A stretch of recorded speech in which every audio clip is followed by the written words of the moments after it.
Today we're going to talk about what sits at the heart of Eastern spirituality, whether that's Buddhism or Advaita Vedanta.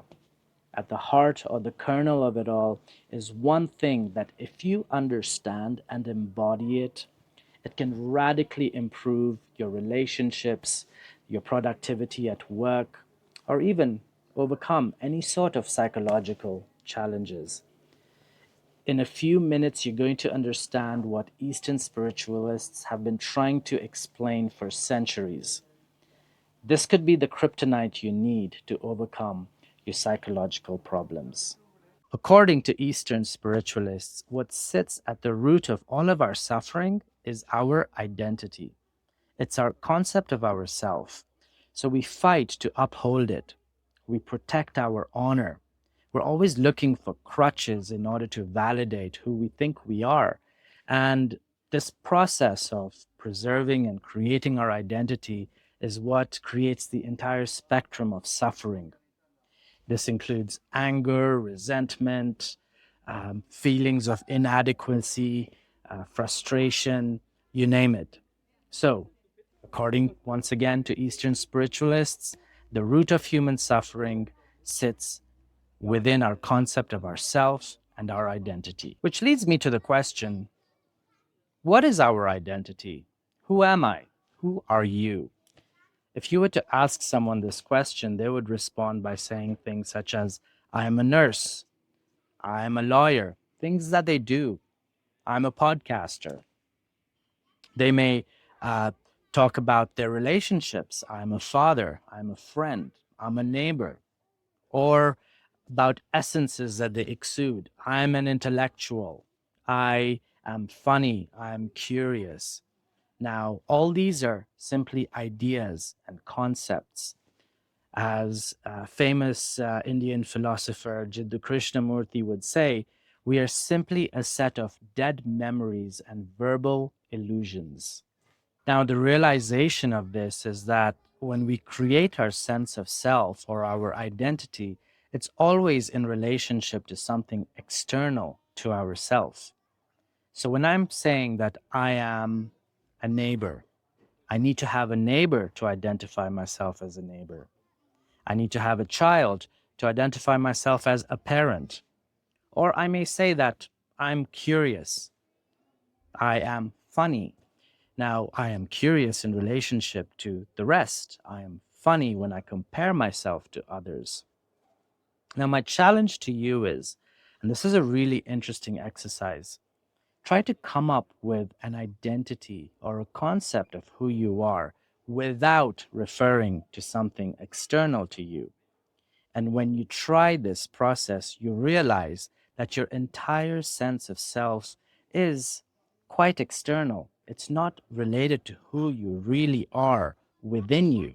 If I drop all of the concepts and memories that I use to create the scaffolding of my self identity, when I get rid of all that, I simply become nothing, pure emptiness. There's no building to tear down when all there is the land underneath it. That is the essence of Eastern spirituality. It's the idea of nothingness, or in Sanskrit, what they call shunya. Within this nothingness, everything else arises. And it's within this arising that our psychological problems begin. An analogy I like to use is that of a building. What is a building? A building is the bricks and mortar, it's the plumbing, it's the electrical wiring, or you may say it's the hotel or the restaurant it's being used for, it's the home, it's the people that come and go, it's the staff, it's the food being served, it's the music. All this is temporary and vulnerable. The building needs service, it needs maintenance, it needs time. When it comes to ourself, we need to come to the realization that we are not this building or the structure that we've created. We are the land that sits underneath it. This is the land that's always going to be there, sitting there in perfect equilibrium, no expectations whatsoever. That's when we become nothing. Becoming nothing is the basis of Eastern spirituality. And that, my friends, is the kryptonite to all human suffering.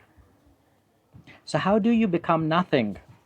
Now, here's a bit of a practical way or an exercise to arriving at that. And that's simply by observing the concepts that you hold of yourself or that you expect people to have of you. By observing them in pure acceptance and realizing that these are simply the compilation of ideas and concepts that have created your identity, you set yourself free from them. So if you're a friend, you can now play the role of a friend in a way that is more conscious so that another person cannot tell you that you're being a bad friend and hurting your identity. You understand that these definitions are simply just that. What you are is beyond these definitions. And it's a type of liberation and freedom. And it's the type of freedom that can really set you free when it comes to your mental well being and the quality of your life. So there you have it. Centuries of spiritual wisdom summed up in a few minutes. I hope this serves as the kryptonite you need to destroy your psychological barriers and challenges. If you like today's information, please be sure to subscribe to my channel and hit the like button. It'll go such a long way in supporting my work. Thank you so much for tuning in.